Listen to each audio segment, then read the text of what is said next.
Welcome to GEOG485, 585L, Internet Mapping, Module 3, GIS and Services-Oriented Architectures.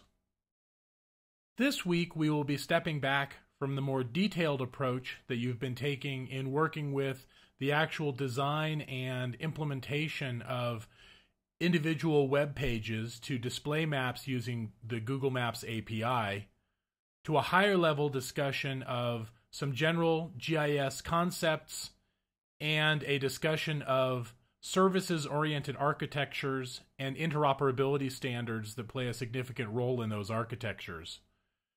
This will provide the context for our continued discussions of how we can use those interoperability standards in developing capabilities for both consuming services in online mapping clients and also in desktop clients, and also publishing data using those same open standard services to the internet for others to use in their applications and clients. So today, we're going to be covering two major topics. The first is an overview of some core geographic information system topics, with a particular focus on some utility programs that will help us in examining particular data products and being able to do basic calculations that we will then be able to use for compiling our data services and examining data sets that we're wanting to use in our applications. I'll then talk about services-oriented architectures, particularly in terms of setting a historic context for them, describing really what is the current model of network computing, where we're no longer bound to the individual desktop computers that we're most accustomed to working with, but we are in a world now where computing can be distributed over the internet at large. We'll discuss the different components in some detail that can comprise a services-oriented architecture for geospatial computing. And we'll finish with a discussion of a number of key geospatial interoperability standards and talk about their basic characteristics in preparation for a more detailed discussion of these standards next week. So first, starting with geographic information systems, we'll first talk about the two major types of data. The first being vector data, which, as you have already had experience in geographic information systems, these should be familiar to you, but I'm going to review them very briefly anyway, just to reinforce the different data models that underlie these data sets and the implications of those data models for the delivery of information over the internet. So when we're talking about vector data types, we need to remember that they are essentially phenomena that are associated with specific bounded locations, where those boundaries are typically described by geometries defined as points, lines, or polygons. And so you basically have, as a part of a vector data object, the geometries that describe the area being referenced, and this is typically one or more nodes or XY locations that define either a point or a series of nodes defining a line, or a series of nodes that close to describe a polygon.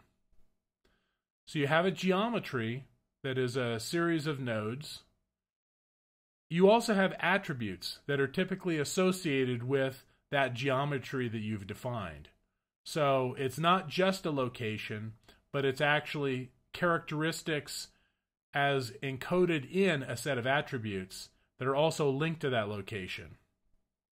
So I provide an example here of a census vector data that includes the geometries that define the census tract boundaries, but then also the collections of attributes that are associated with each one of those census tracts, whether it's population, income, access to services, or other characteristics that you might typically find in a census data set. The key here is that these are specifically defined and bounded data objects with attributes associated with those geometries. This is in contrast to raster data sets, where raster data are often used to represent values that vary continuously across space. So in contrast to vector data, which essentially establish firm boundaries with which fixed attributes are attached, raster data partition space often into a regular grid, where the values that are encoded within that grid vary continuously from grid cell to grid cell. And some good examples of that might include an elevation model, where you have a given elevation value every 10 meters across space, concentration of air pollutants in the atmosphere, where you perhaps have a model that is generating estimates of those pollutants, depth to groundwater that might be interpolated from well data. These are all data sets that can potentially be encoded as raster data. So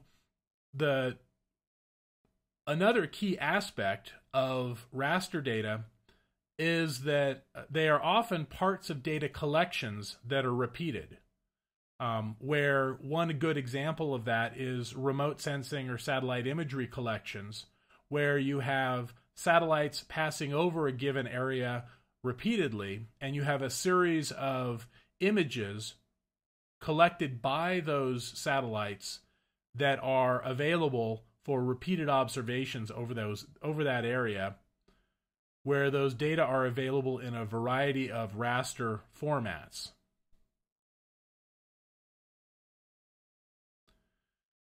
So as we get more into a set of capabilities that you can use to access information about vector and raster data sets, we can talk about a couple of geospatial libraries that are the foundation for quite a few of the geographic information system capabilities that you may be accustomed to.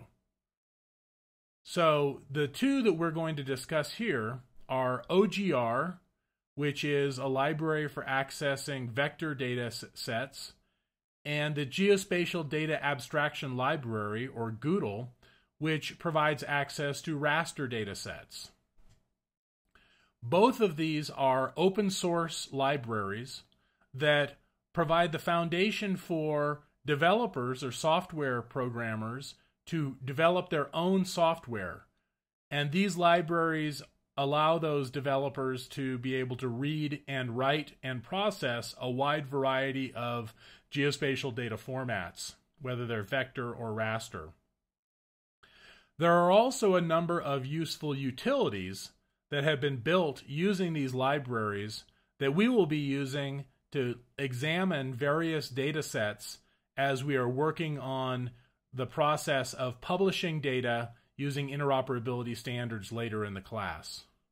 For right now, we will start working with these tools just in an effort to get familiar with them and to start learning how we can add them to our toolkit of capabilities for working with geospatial data.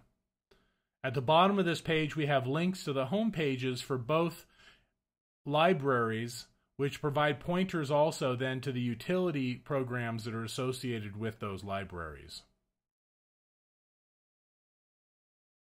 Another core geospatial concept that we have to have an understanding of as we're working with the interoperability of geospatial data and applications across the internet is the concept of coordinate systems and projections.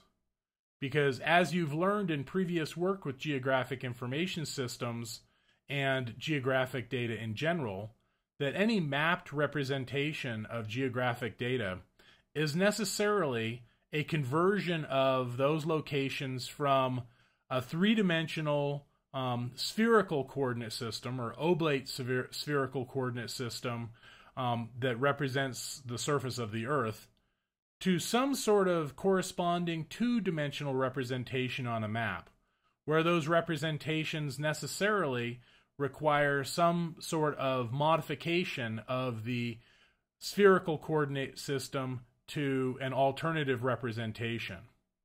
Depending upon the specific purposes of that two-dimensional representation, any number of coordinate transformations can be performed.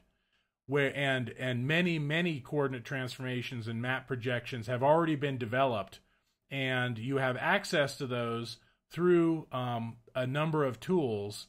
And we will talk about one in particular that provides the documentation and processes for being able to do coordinate transformation.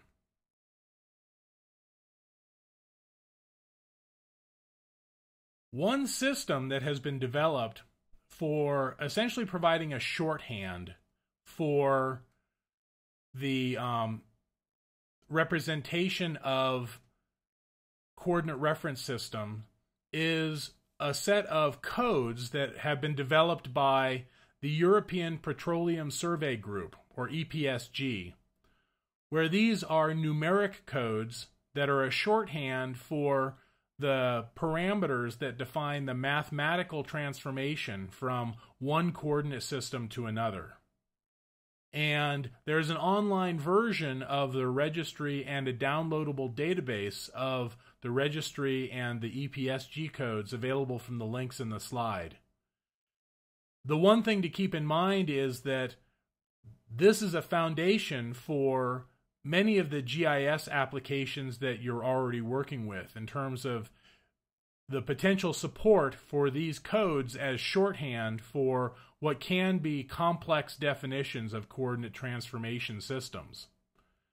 So if you start looking into your GIS software, whether it's ArcGIS or Quantum GIS, or in the online tools that we will be using, EPSG codes play a key role in providing the information that the software needs to understand what the coordinate system is, what the coordinate reference system is for the data that are being used in the application, so that the software can make the necessary transformations to display that information properly, both individually within maps and also in combination with other data sets that may be based upon other coordinate reference systems. So I've mentioned how the EPSG codes represent the mathematical parameters that define the transformation from one coordinate reference system to another. And you can actually look up the specific map parameters in a couple of locations. One is in the EPSG registry itself, where you can search for EPSG codes, and when you access the information about those codes, you can then view the projection parameters associated with those. You can also go to another online resource that is related to the GeoTIFF raster format that also has projection information for a number of commonly used projections. It doesn't cover the breadth of projections that the EPSG registry does, but it actually provides very nice access to a set of key projections that may be the ones that you most commonly work with.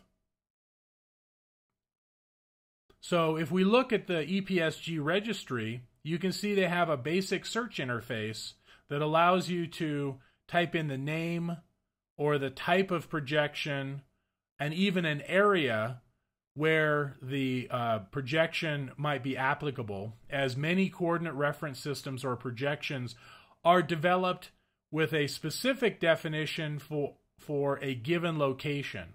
You could think of the U.S. state plane coordinate reference systems. Those are essentially local transformations to a grid that is useful for representation of data at the state level. You have other projections that are optimized for continental or national maps. And so you can actually search for projections by a bounding box within their interface. If you know the code, you can also click on the Retrieve by Code button and type in a code to retrieve the parameter information for that projection as well. So if I click the Retrieve by Code button, and type in the code that I would like to search for, say 4326, and click on the Retrieve button, that will bring up the list of search results that match my search. And I can click on the View button to see the information about this particular projection, including the datum upon which the projection is based, any aliases that might apply to this. In this case, an alternative name is the WGS84. A description of the area of use for this particular map projection. So you can see that this is a global projection. The ellipsoid that it is based upon, and then information about conversion and other attributes of the projection. In the GeoTIFF projections list, again, this is a shorter list than all of the projections available through the EPSG code system, but you actually have access to a fair number of the available projections that you might commonly use. And you can just click on the link for a particular projection and see the information about that, including the set of Proj4 projection parameters at the bottom of the screen. So if we view this in the native web page, we can scroll down and see that there is the definition here for the Proj4 utility, which we will talk about in just a moment, as a command line utility that we can use to facilitate conversion from one coordinate system to another. So this is a very quick way to get at the information about the coordinate reference system that you want to work with, as an alternative to the documentation that comes with the Proj4 utility. So let's go back to our slides and talk about coordinate transformation calculations. When you know the projection parameters, whether you've obtained them through reference to an EPSG code or through the GeoTIFF projection information page, you can use the Proj4 library and a set of related utilities to do coordinate transformation calculations. Just as OGR and Goodle are foundational libraries that are used in many geographic information systems for reading geospatial data, the Proj4 library is another open source software library that is the foundation for many geographic information systems for handling geospatial coordinate transformations. You can see here the link to the Proj web page, and I have some examples here of how to use a utility that is built on top of the Proj4 library called CS to CS, spelled just like it sounds, where you can use CS to CS to do your own command line coordinate transformations. And part of this week's reading includes the documentation for the Proj4 library, where you will see the information about a wide variety of projections that are supported. You'll also see some discussion of the CS to CS library. You can also, from the command line on the class server, do a man command on CS to CS and see the manual page for this command that has additional documentation on the various options. But you're going to need to either retrieve from the documentation for the Proj library itself or the projection parameters available from the GeoTIFF projections page, the specific projection parameters that are applicable to a particular transformation that you want to perform. Because as a command line tool, CS to CS requires us to define both the source and the destination coordinate system for the calculation we're performing. So you can see in these three examples, we're at the command line, in this case on the class server, and we're running the CS to CS command, and we're defining two pieces of key information. We're defining the source projection. So in this case, we're specifying that the source coordinate that we're going to provide is a latitude and longitude based coordinate reference system, and that's represented by this plus proj equals latlon. That's a shorthand for defining a latitude-longitude coordinate system.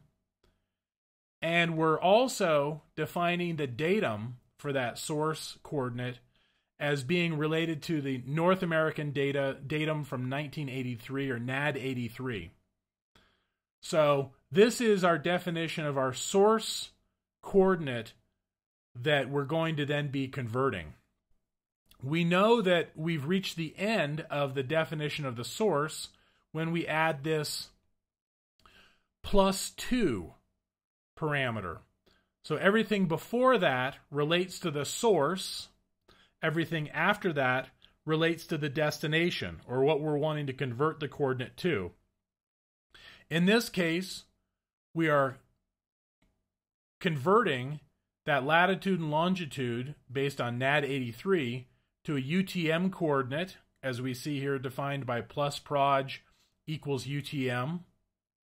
We're defining the zone for that UTM grid as zone 13 north with this plus zone equals 13N. And we're also defining that we want that UTM grid to be based upon the North American 1927 datum, or NAD 27. So in this case, we're actually able to do a transformation between datums as a part of our coordinate transformation. After you type in this entire command and hit return, you're presented with a prompt on a blank line on the screen, where you can then type in the source coordinate that you're wanting to transform. One key thing to remember is that by default, you are required to enter the coordinate in XY order, or in the order of easting and northing. That is perhaps counterintuitive, as we often talk about latitude and longitude in that order. And so you might expect that you need to enter the north latitude before you enter the west longitude. That is incorrect, and you will end up with an error if you try to do that, or you will end up with a bogus converted point.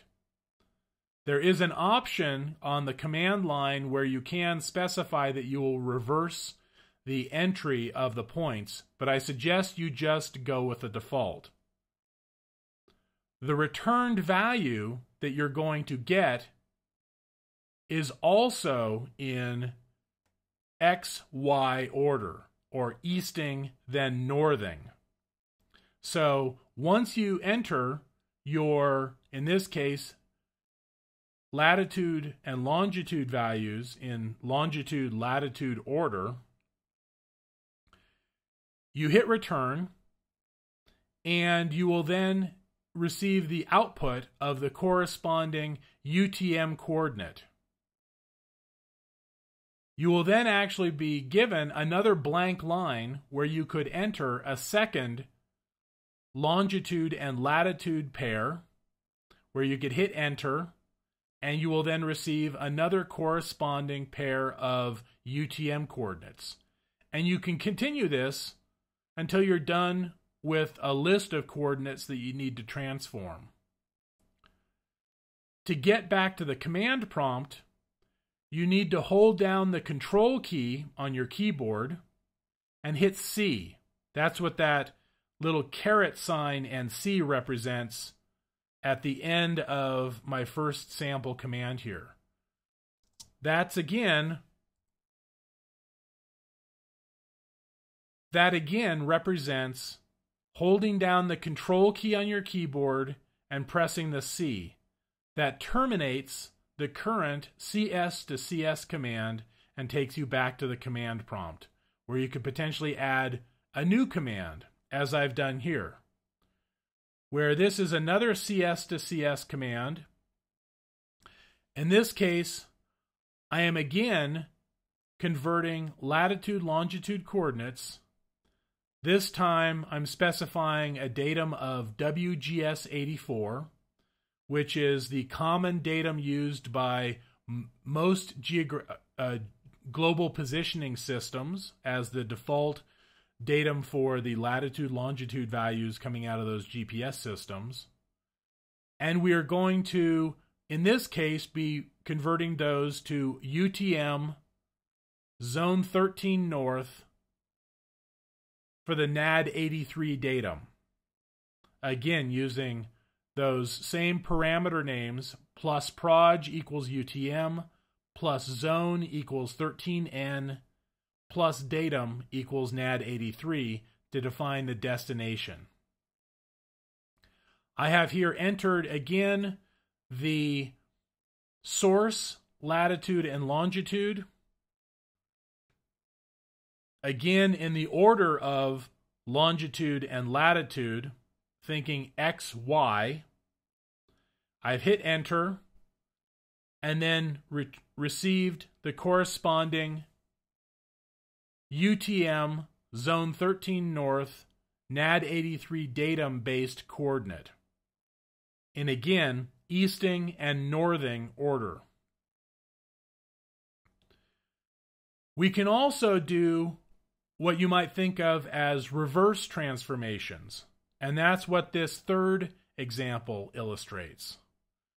So as we look at the definition of the command here, I am starting with plus proj equals UTM, plus zone equals 13N, plus datum equals NAD83. So I'm defining the source coordinate as UTM zone 13 north NAD83 datum, and I'm converting that to a latitude-longitude coordinate that is based on the Clark 1866 ellipsis. So this is another option for specifying a destination or a source, but in this case, the destination coordinate reference system.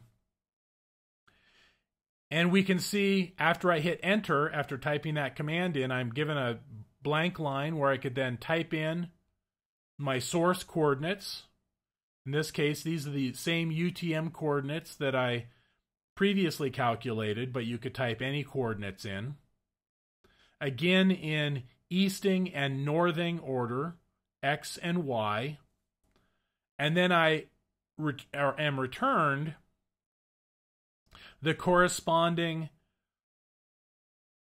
longitude and latitude values, again in the order of X and Y, or easting and northing. You also see here an example of an alternative way of displaying or entering latitude and longitude data. As I was entering decimal degrees in my previous examples, this output shows an example of how you can also enter latitude and longitude values using essentially degrees, minutes, and if you have them, seconds format, where you have the number of degrees followed by a D, the number of minutes followed by essentially a single quote, and then you can add the number of seconds followed by a standard quote representing minutes and seconds, and then the direction of the coordinate in the case of your longitude, west or east, and then in the case of the latitude, north or south. So depending upon your source data, You don't have to necessarily convert the decimal degree or the latitude and longitude values that you're using into decimal degrees. You can also enter them as degrees, minutes, and seconds using this format. This is also documented in the various manuals and PDF files that are referenced in this week's reading.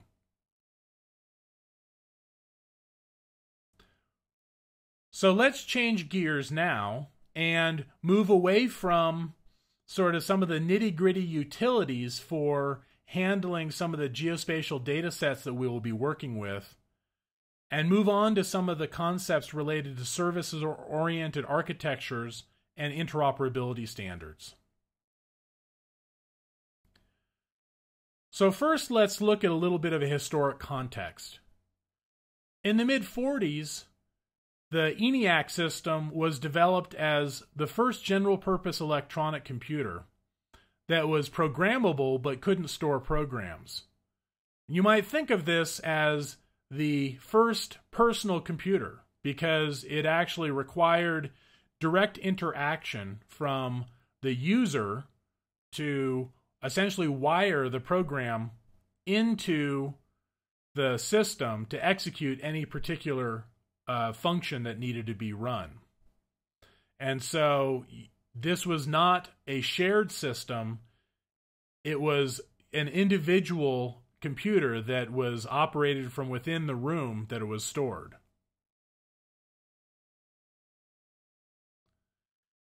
In the 1960s, we saw the emergence of what has been described as client-server computing, where there were large computers that were maintained in computer rooms, and these were often called mainframe computers, and they were connected over a local network to terminals that were essentially display devices through which users could interact with that remote mainframe computer that they were connected over the network with.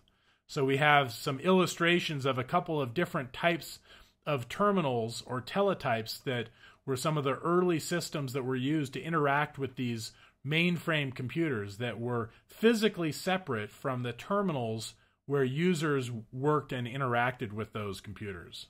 Keeping in mind again that in this case the computing is performed by the server and the client is interacting solely with a display device that's sitting perhaps on their desktop or on a remote office somewhere.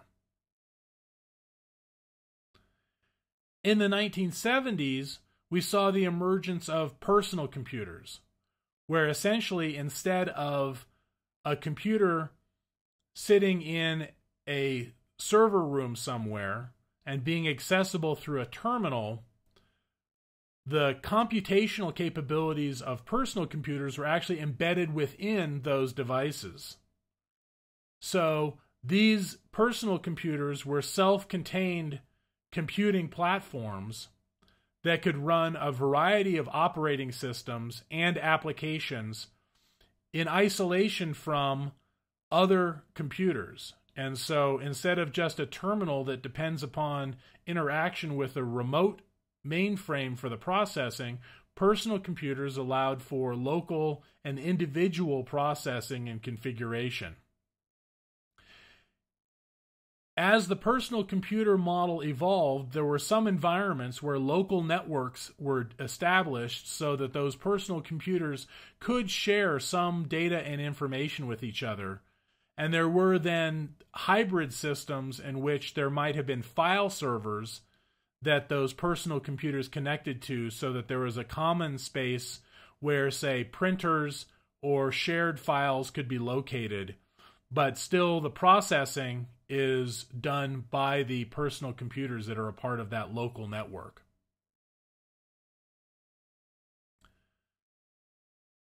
Particularly with the emergence of the internet and the World Wide Web, we've seen now the development of a network computing model, where even in the late 60s, you had the development of ARPANET that provided the first interconnection between distant remote systems, between, in this case, UCLA and the Stanford Research Institute in Menlo Park. In the early 80s, there was the adoption of an open standard, TCP/IP, as a protocol for connecting remote computers to each other. And this was a continued expansion of and standardization of the communication protocols used by ARPANET. Also in the early 80s, the National Science Foundation started the construction of NSFNet, that was a separate research network that was also based upon the TCP/IP protocol, the common protocol used by ARPANET. And it was really the adoption of TCP/IP that allowed for the interconnection of multiple networks in the long run, especially when in the late 80s, NSFNet was open to commercial connections. So it was expanded beyond its original research-focused network and allowed other connections onto the same network backbone. And the common use of TCP/IP, again, enabled various separate networks to exchange data with each other over the broader internet. So it's TCP/IP that is the open standard that really allowed the internet to emerge. And with the availability of that interconnected network or internet, you've seen, as we see in this chart on the slide, a significant increase in the number of internet hosts that are connected from 1981 to July of 2011, where we have just short of 900 million hosts that have been connected to the internet based on the estimates from, in this case, the ISC Corporation.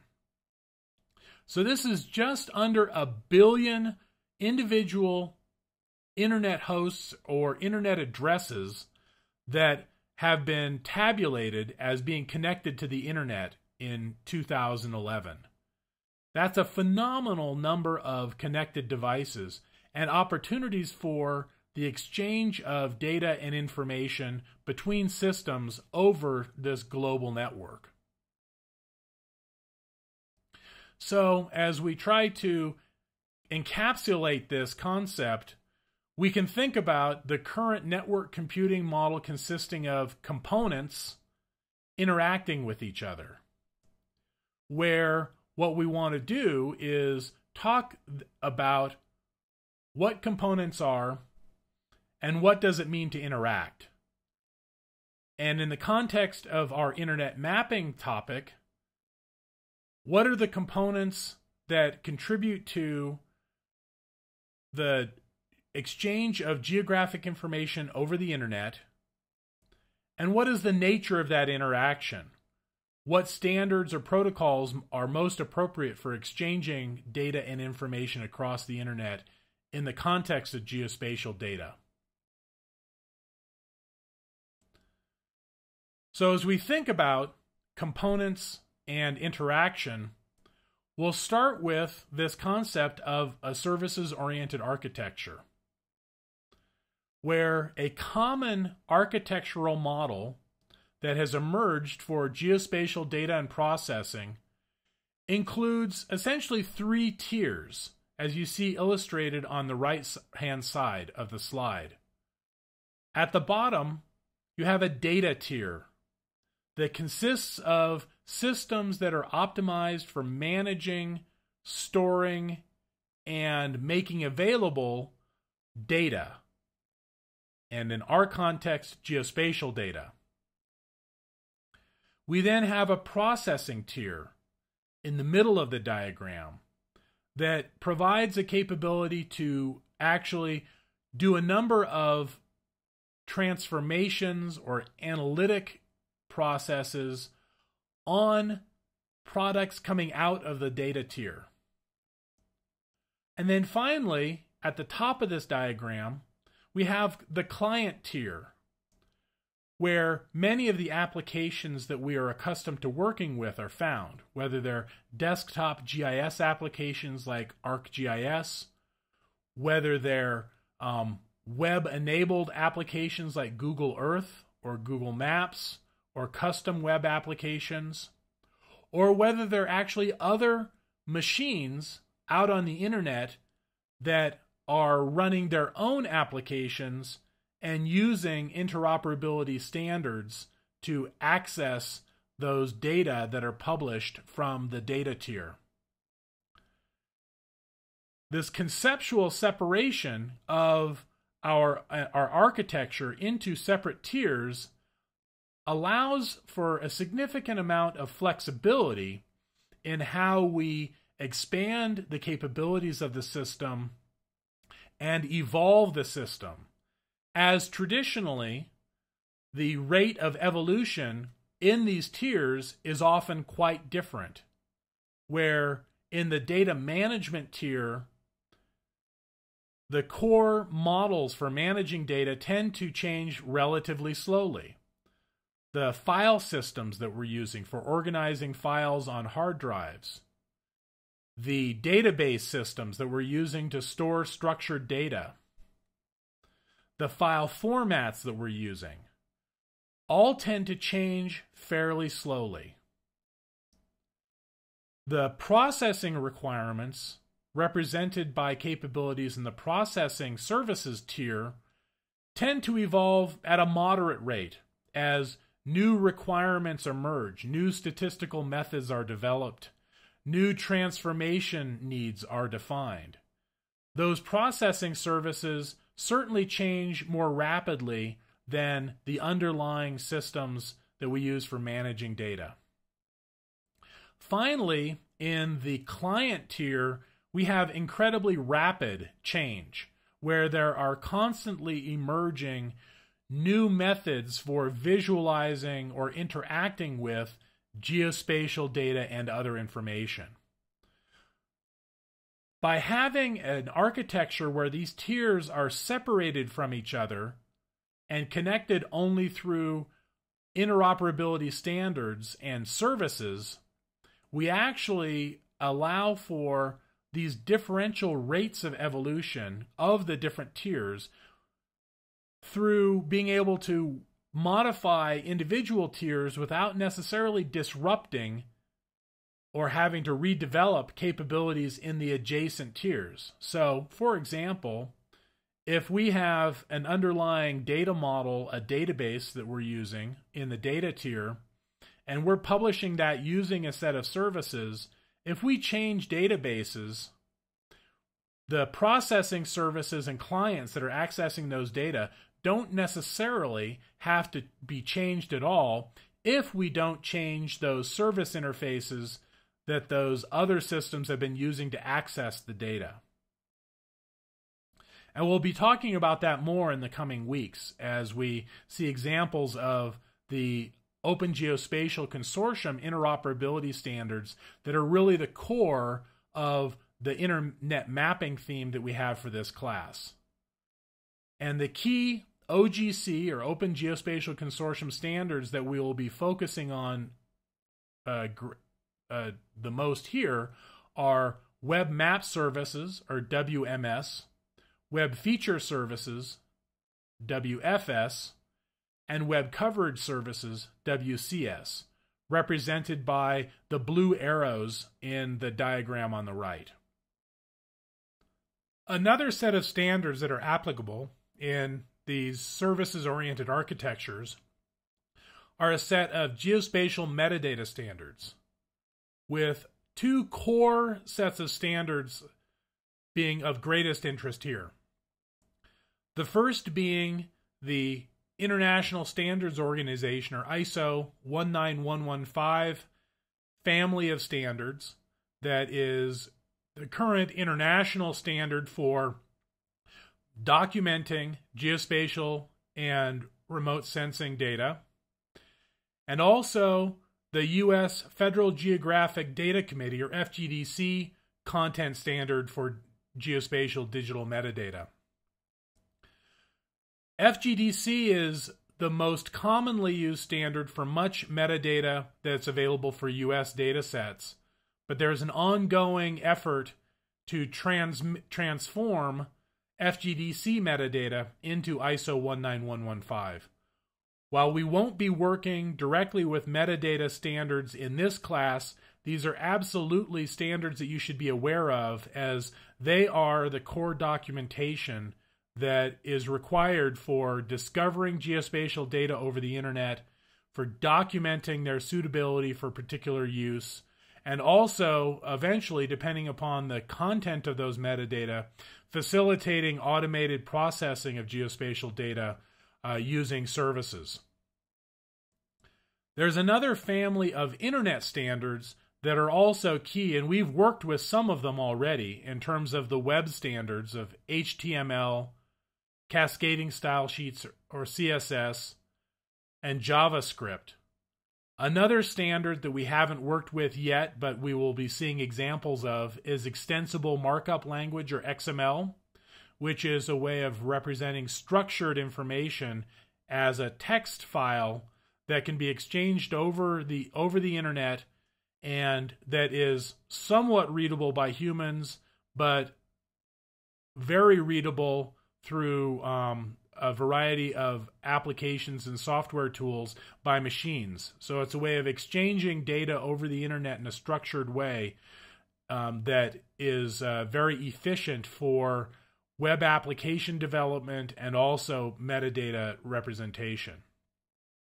We will also talk briefly today about two other internet standards or protocols based upon those standards that are commonly used in services-oriented architectures generically.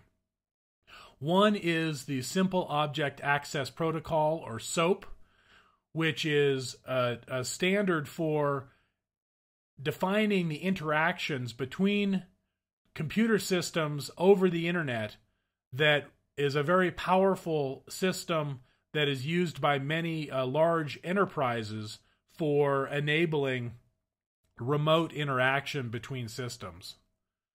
We also have the Representation State Transformation, or REST model of web services, which is typically a more lightweight method of interaction between systems on the internet that is based actually on the core Hypertext Transfer, or HTTP protocol, that is the backbone of the internet at large.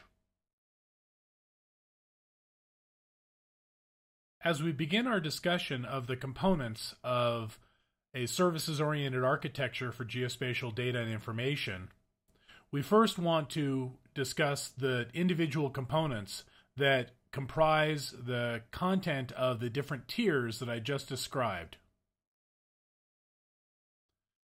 The first components exist within the data tier, and those components consist of a variety of resources, including database systems that are optimized for storing large quantities of tabular data, and in many instances are now spatially enabled so that you can actually store geometries and attributes within the database so that you can encode the location information associated with points, lines, and polygons, and in some cases even gridded raster data within the data model stored in a database, with a specialized set of functions within that database enabling use of that geospatial data as an additional component to queries and searches and processing within the database.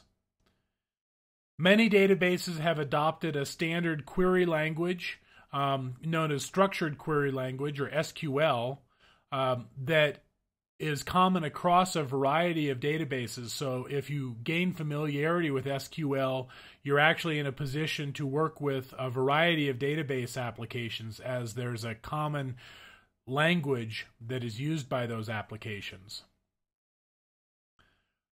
Also, there is broad support for accessing the contents of databases from other software environments, such as spreadsheets, statistical analysis programs, or geographic information systems, so that you can achieve the benefits of data management facilitated by databases while still being able to use specialized analytic and presentation tools to work with the data that are stored in those databases.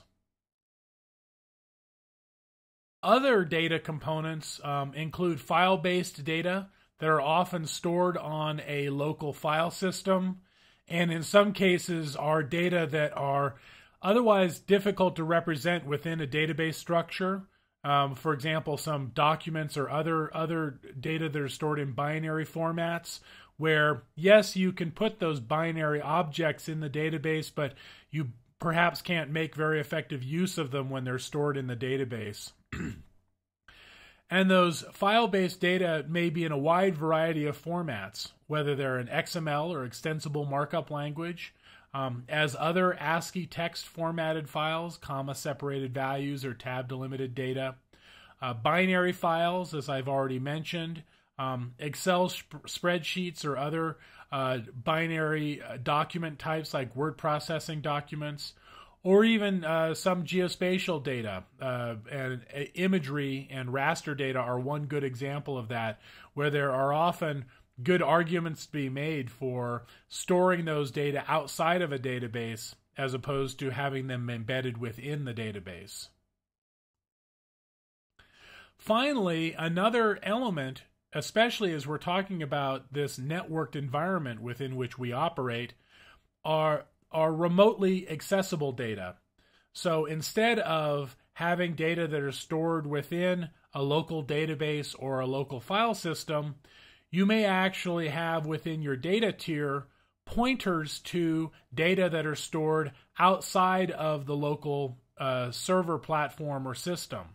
And so you can imagine in this case, there's a connection from the where your data tier in some respects acts as a client as well to externally hosted data, and then presents those data in ways that are useful to the services, processing services, and client applications that are accessing that data tier.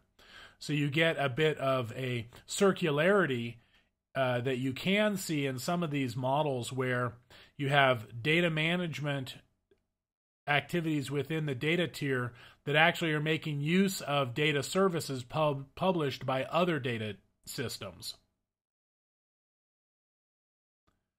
When it comes to processing services, these are components that are in that middle tier of our services-oriented architecture. We're really considering here services that perform modifications on source data that are coming out of the data tier to generate new intermediate data products, where these processing services may also be chained together in a workflow type model.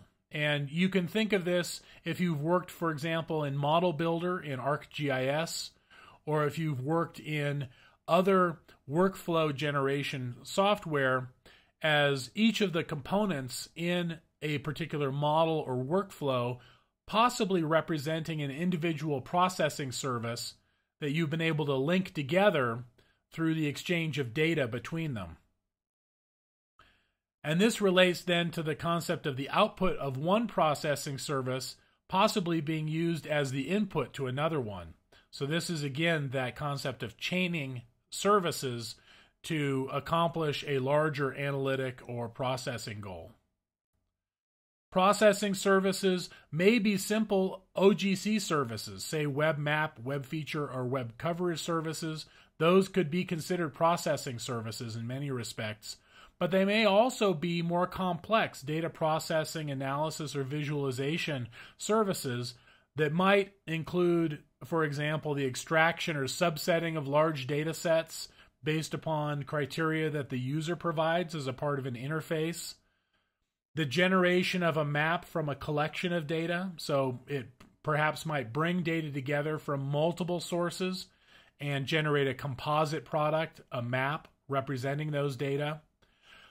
It might perform a calculation in which two or more data products are fused and generate a single derived product. So you could think of, say, the NDVI or other vegetation indices as examples of this data fusion or data calculation. Or you might also envision processing services that are statistical, where they might take the data out of an input product and deliver a statistical summary of the values that are embedded within that data set. These are all examples of processing services, but you're really only limited by your imagination in terms of the wide variety of processing services that might be used in a services-oriented architecture for a particular application. And finally, we have clients, those components that comprise that third and highest client tier. And generically, any system that accesses the services provided by the system is a client. So it is consuming the services that are provided by the rest of the system. Clients may be manually operated by humans, or they may actually be part of automated software systems that are interacting with remote services or systems based on some regular schedule or some event-based system. When we're talking about human-operated clients, we could think about web-based applications, such as the Google Maps pages that you've been developing, or analytic applications or desktop applications such as GIS or statistical analysis tools like R.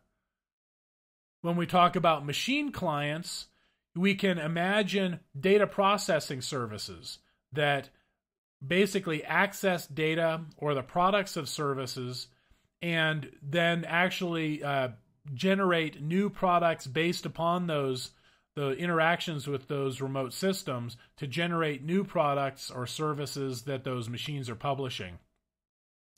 And quite frequently, one example of machine clients include regularly scheduled requests that include sort of data requests or map requests that are basically just on the calendar for the systems that are using those services, and they just regularly re-execute those requests so they can reacquire current information from remote systems and services.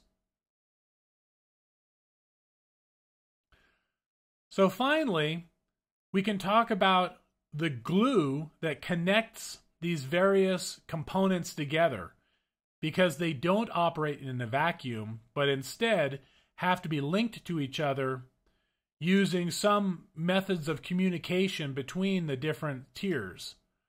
And here we're going to be talking about a set of key interoperability standards and service interfaces that act as that glue between the components that we've just finished discussing.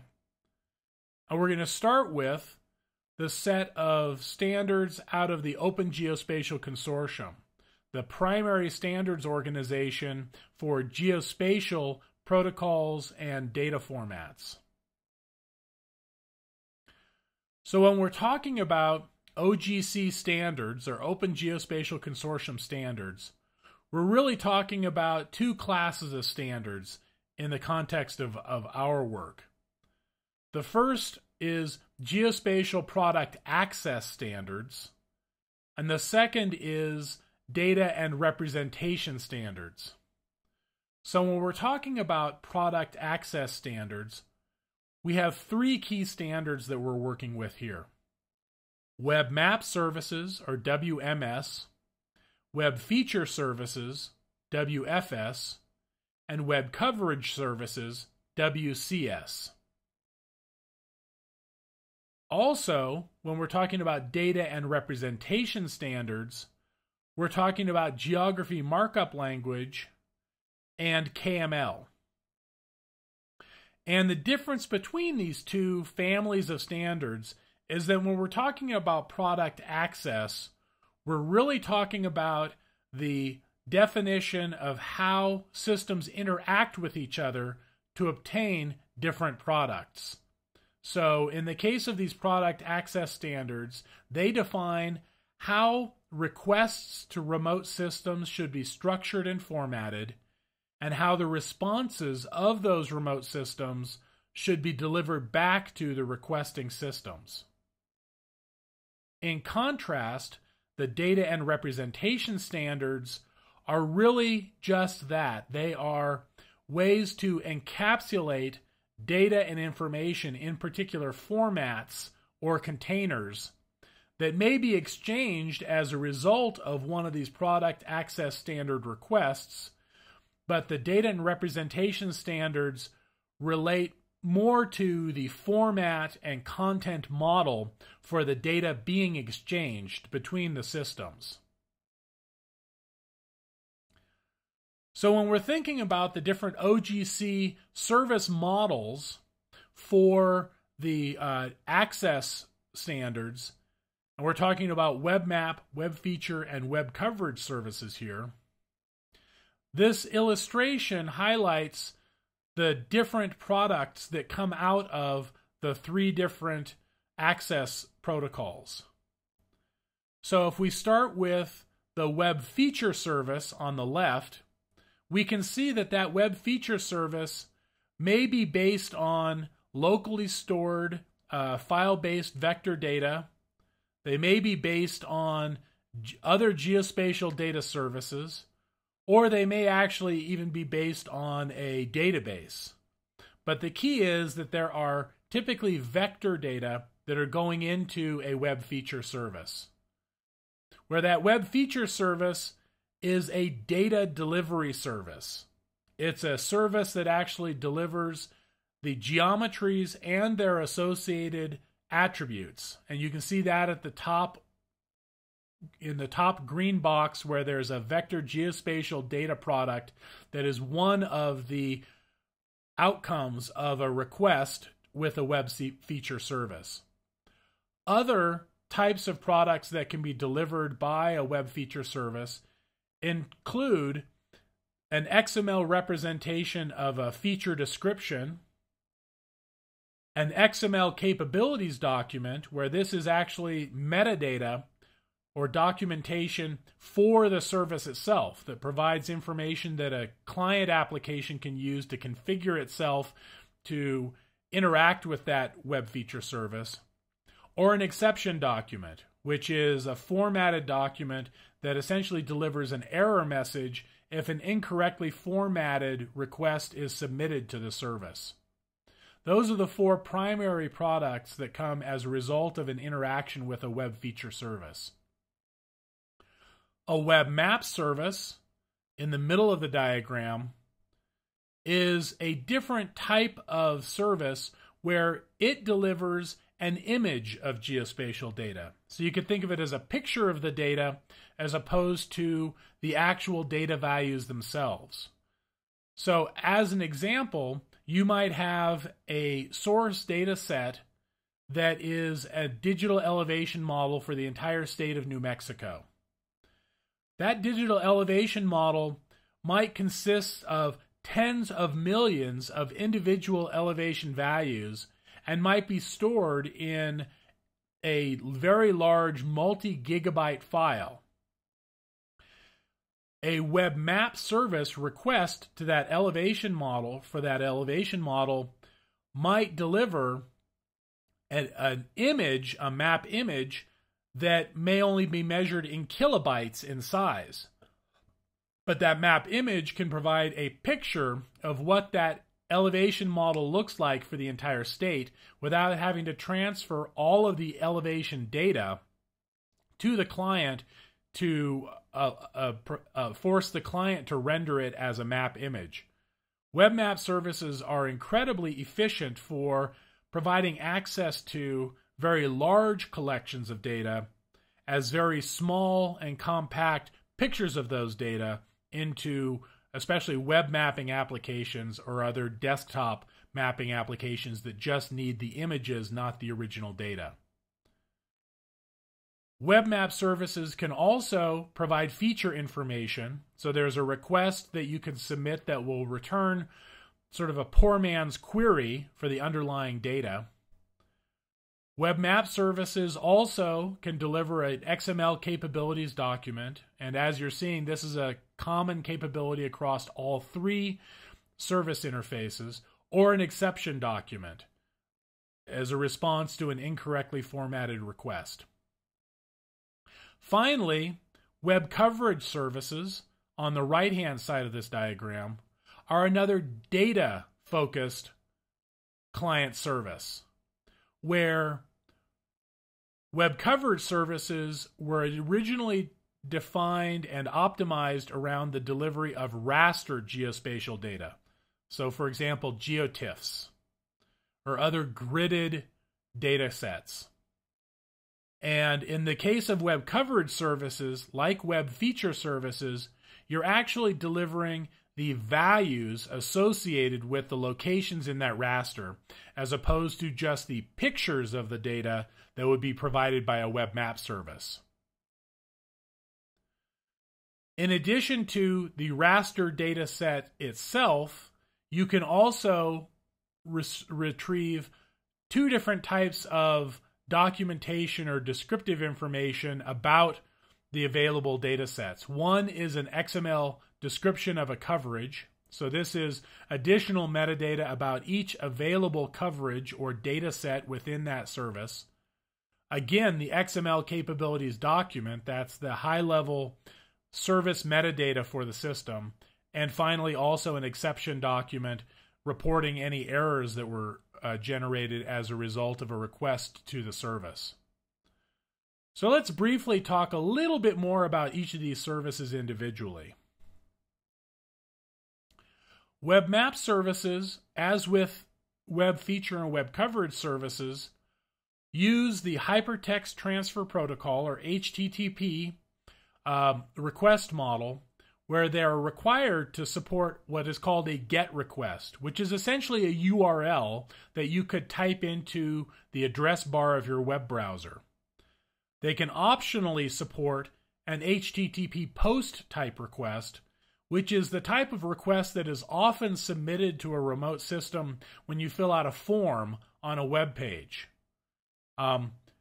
So in this case, and one of the common interaction approaches with web map services is one of these URLs, as we see on the right, which is sort of a formatted representation of a request that you would type into an address bar, where you are basically first specifying the host and the program that is providing the service, and then a set of parameters that provide the detailed information required by the service to define the version of the web map service standard that you're using, the actual service that you're accessing, in this case WMS, the specific request that is being submitted,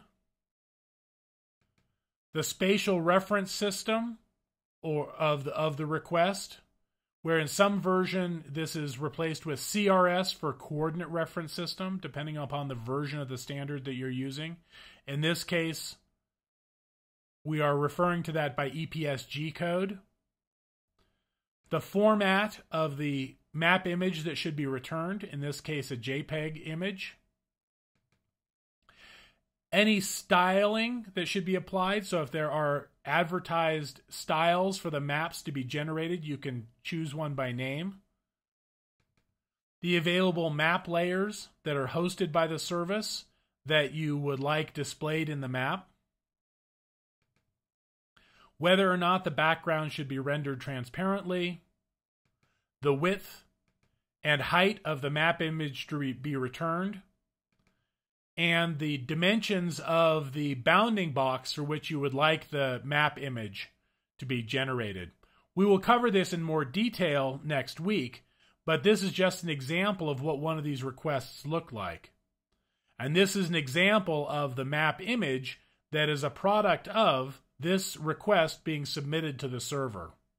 So you could think of this as a tile in a potential mapping application that you would be building on the web, or as a map image that is returned as a background image in your desktop GIS application.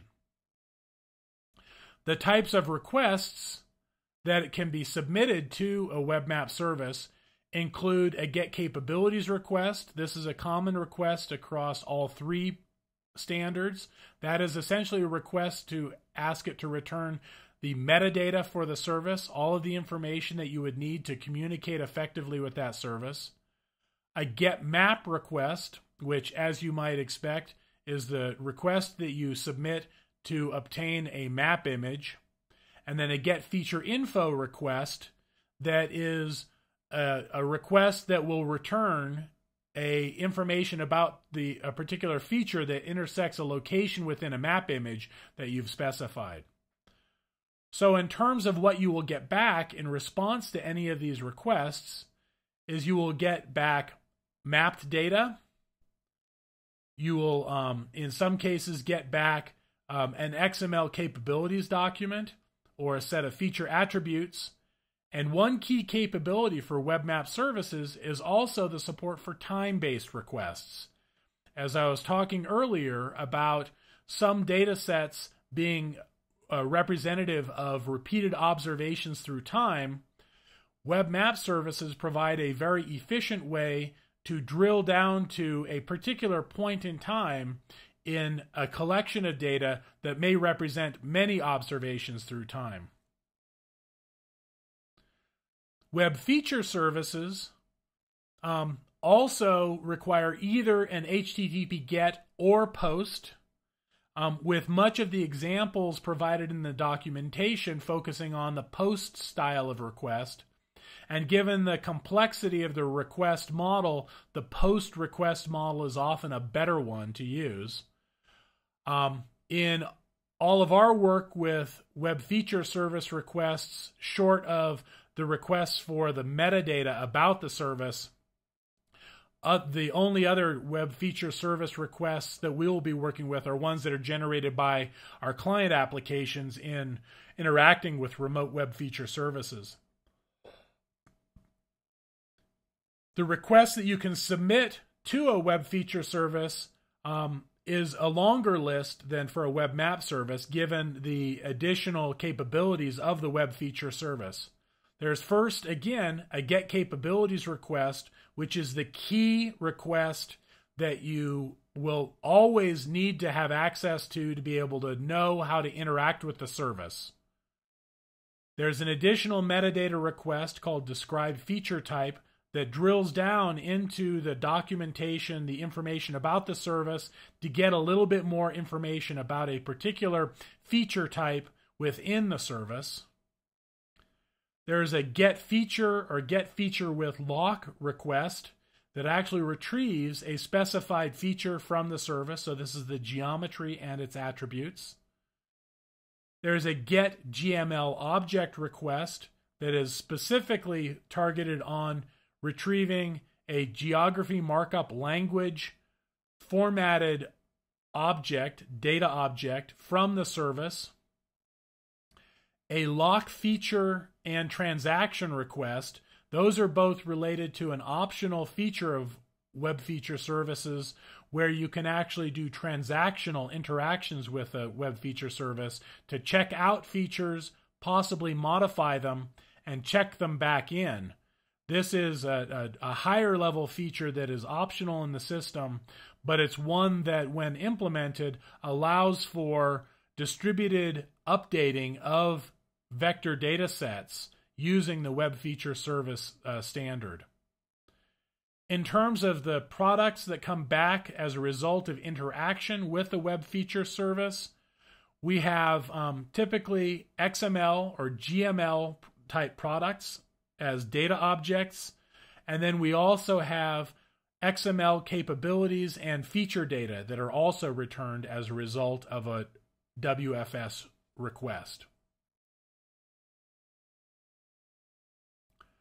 Web Coverage Services, again, require support for either an HTTP GET or HTTP POST, and like Web Feature Services, many implementations use the HTTP POST request model because of the increased complexity and number of options that can be submitted as a part of a WCS request. And as with our previous two services, the Get Capabilities request is the common request that you would submit to a web coverage service to retrieve the service metadata for the WCS to get all of the information you need to effectively interact with that service. So as with web feature and web map services, typically the very first interaction with that service is a get capabilities request to learn about how that service operates and what resources are made available through that service. In addition, there's a describe coverage request that can be submitted to a web coverage service that provides more detailed information about a specific coverage within that service. So again, this is analogous to the request to the web feature service for more detailed information about a particular feature type. This is for more detailed information about a particular coverage within the service. And then finally, for webs or WCS, there's a get coverage request, where you can submit this to actually then retrieve the data that you want from the service in the form of a specified data set that is delivered to you over the network. So in terms of products that are returned to you as a result of your interaction with a WCS, you're typically going to receive either geospatial data for the coverage, you're going to receive an XML capabilities document for the service. Also, like WMS, WCS includes explicit support for time-based requests. And this is because of the early recognition that particularly for the raster data sets that are the key data content for web coverage services, many of those data collections have a temporal component as they are repeated observations or model outputs through time, that being able to request particular data sets by a point in time is a valuable capability, and that's why it was built in very early to the web coverage service request model.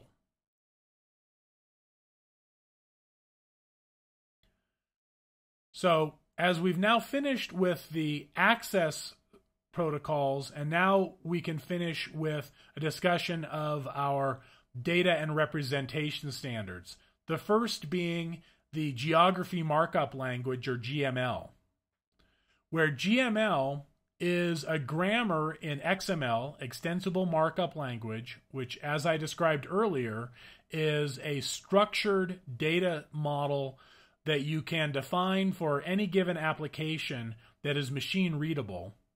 Where in the case of GML, it represents geospatial features, those points, lines, or polygons, and their associated attributes.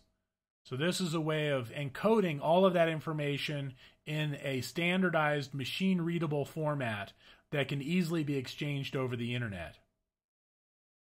Generically, GML can encode points, lines, and polygons and their associated attributes. But when GML was created by OGC, it was designed to be extensible so that communities of practice, whether it's environmental modelers or ecological analytic groups or oceanographic analysts, it was defined so that those various communities of practice could actually extend the basic GML model to define consistent encoding of data that are specific to that community, so that you can have a even more structured content model than sort of the generic capabilities of the base GML standard. So this is a way for a GML representation to have a richer data content that has been defined by a particular community. One downside of GML is that because it is based upon XML and a text-based representation of geometries and their attributes, the files that GML represent can actually be quite large, because you can imagine if you're encoding very many or very complex geometries that are represented by series of XY coordinates or nodes for those geometries, those can be very large and complex, and therefore require a lot of text or XML to capture all of that information. So GML documents that represent large complex geometries can be quite large to exchange over the network. Compression of those files before they're exchanged can help with that, but that's certainly something that needs to be considered when generating or exchanging or accessing GML documents over the internet. KML is another OGC standard that actually started outside of OGC as the representation language used by Google Earth and acquired by Google when they purchased Keyhole Incorporated as a part of the foundation for Google Earth and their Virtual Earth Viewer. KML, like GML, is another XML specification that supports encoding of representation and geospatial data in a single model. So there's information that you can put into KML that includes both the representation of geometries and their attributes, but also links to external images and information about symbolization and other aspects of both data content and representation. So while KML started outside of OGC, when Google joined OGC, they brought KML into the OGC Standards process, and in 2008, KML became an OGC standard. And one of the powerful capabilities of KML, in addition to the direct integration of geolocation information and attributes within the KML, it also supports data linkage through embedding, where you can actually point to related data that are within a package that includes KML and other related files that are transferred in a compressed KMZ file. So as you work with KML and KMZ, you'll see both file name extensions, where KML files are single freestanding files. KMZ files are compressed archives that at the very least include a KML file, but may also include other related data sets that are included by reference into the KML file. You can also in KML reference data through external URLs. And this is where KML's support for web map services comes in, where as a part of the KML specification, there's a definition of how clients such as Google Earth can add parameters to a base URL that is stored within the KML to enable dynamic interaction with remote web map services to allow the display of the map images returned by those web map services in a client application such as Google Earth.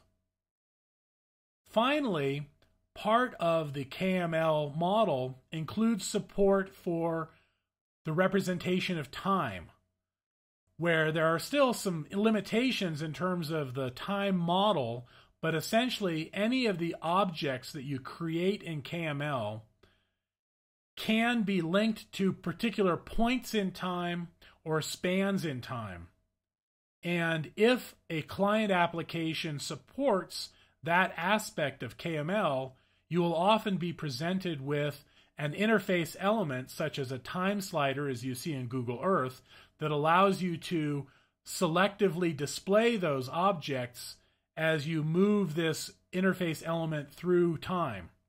So this actually can work somewhat nicely with, say, a time-enabled web map service, though there are, again, some issues with the verbosity of the KML representation of multiple observations through time, where the web map service parameterization I just described right now does not include time as well. So you have to create separate KML objects that each of which may point to a different map representation from a time-enabled WMS. But the time support in KML is a very powerful tool for being able to provide rich visualization and access to time-enabled data.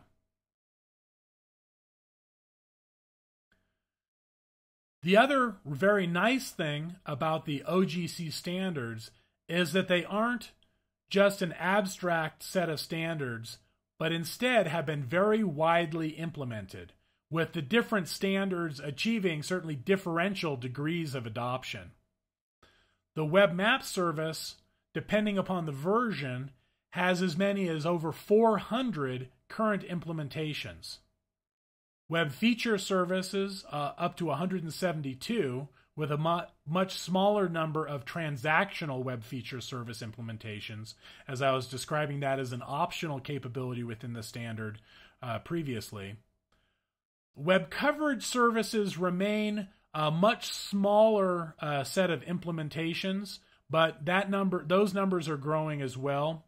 And right now, the consistency and quality of the available web coverage services to use remains fairly limited. But we look forward to the continued evolution and adoption of WCS for access and exchange of actual gridded data over the internet as an alternative to just the map images that web map services support.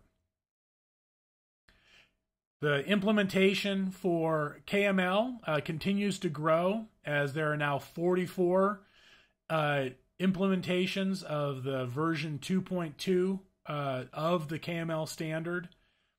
And likewise, there's continued growth in the number of systems that are implementing support for GML at 140 for version 3.1.1 of the GML standard.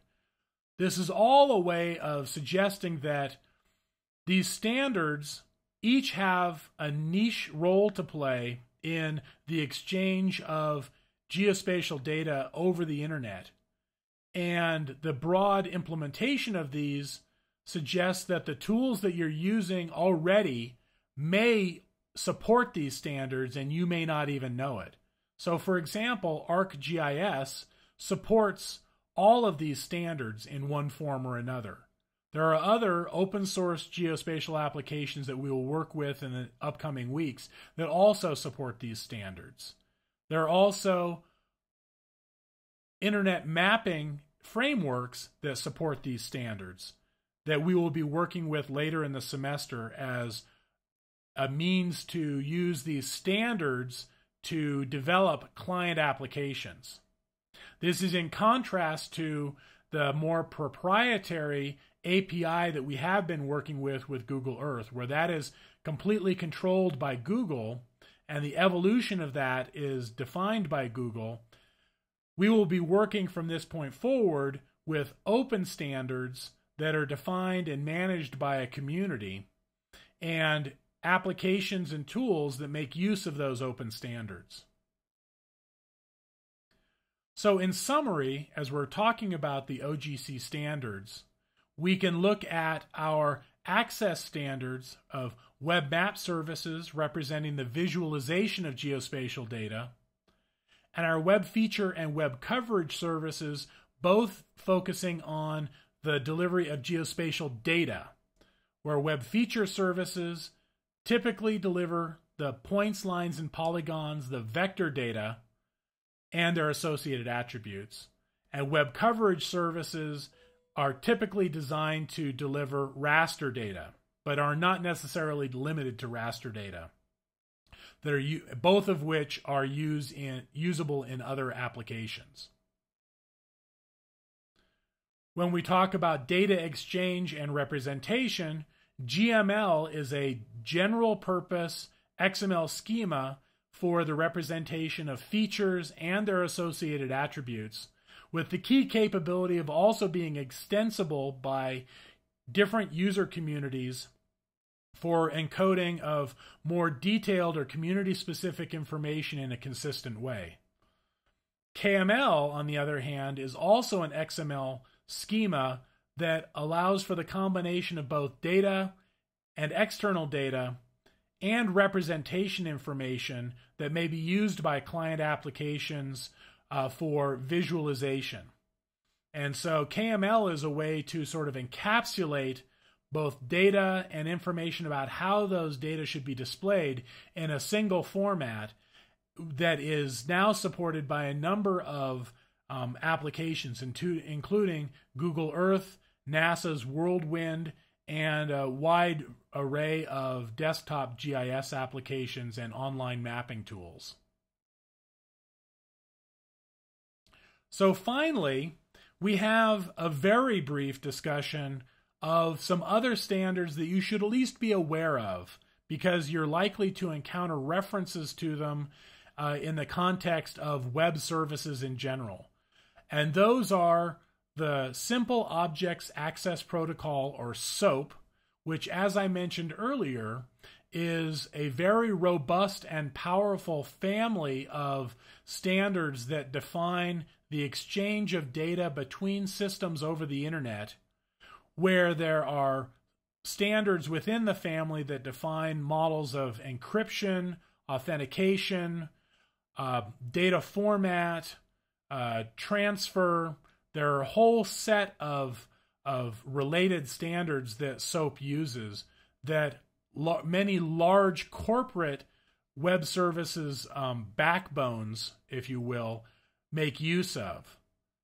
One of the barriers to the adoption of SOAP as a more general purpose protocol for exchange using web standards over the internet is the complexity of implementing SOAP standards.